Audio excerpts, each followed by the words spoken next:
This is almost a 2.5-day recipe because you marinate the boar in wine overnight. So we've soaked it in wine. Garlic, sun-dried tomatoes, aceto balsamico. Wow. Yeah. So the first step is to brown the meat. Don't crowd the pan when you're browning things. Don't throw it all in there. It will cook more evenly and get browner if it has a little bit of room to breathe.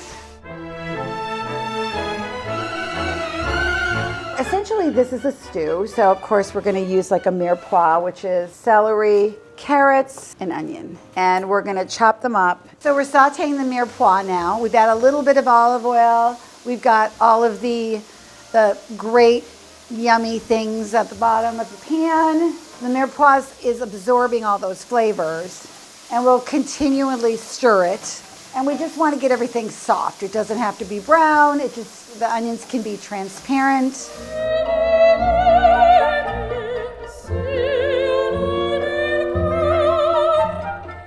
So we have broth. What kind of broth? Because this is our joke. Boar broth. No, it's not. No. It's beef broth. How much wine? 1 cup. 1 wine glass. A good pour. It's 1 cup. Right. So now he's going to stir it because he's going to deglaze the pan with it, which means he's going to pull up all those crunchy bits, and that gives it another layer of flavor. So now we just stare at it. See. It has to reduce. And reducing means that it has to cook down so it's not so liquidy. Probably has to reduce like a quarter.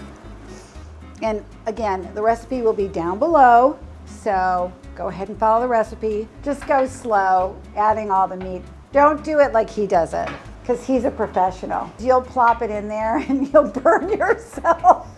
We've reserved the marinade. You should never use the marinade other than cooking it. You can't just like spoon it over something because it's been sitting with the raw meat. You have some health risks there. So what are we adding now? Tomato sauce. So this is polpa, yeah, just a crushed tomato. This is what it should look like. It should be liquidy, so don't worry if it's liquidy and it doesn't look like stew, but what happens is it starts cooking, breaking down, and it turns into this very lovely, creamy stew that we put on top of polenta. So this baby's going into the oven for many hours. How many hours? Because 4 at least. At least 4 hours. Like, throw it in there, forget about it. You really don't have to stir it. You don't really have to do anything, just leave it. It goes in at like 300 degrees for a long time because that's a good way to break meat down. So we're gonna let this cook for like 4 or 5 hours. So we'll be back. We're going to be plating the boar suit with some polenta. So that's what Leo's doing right now, making the polenta. Our boar stew is coming out of the oven. And we're gonna plate it up. Oh. Ooh, ah. All right, we've got our creamy polenta. So you can see it's a very hearty stew, dark. Looks good. Sì. Should we try it? Sì, super tender. Ooh, that is tender. Sì. Oh, wow. How long was it in for? Like 5 hours? 6 hours? Is it really hot? But obviously. Hot. That's really good. Wow. It's really tender. It's kind of winey tasting. You can really taste the wine, right? Wine, tomato. Obviously, we're silent, so it's really good.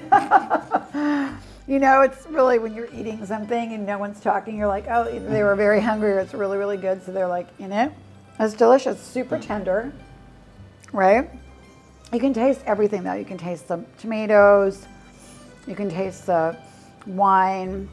The boar is not particularly gamey. I love it, and as I said, I mean, if you can get boar, I would definitely try this dish. It would be fine to make with beef too. But yeah, that's our boar segment. So enjoy your boar, and thank you for joining us. We really appreciate it. And as always, we'd love you to like and Subscribe. So thanks so much for coming and watching us make our boar. Okay, peace.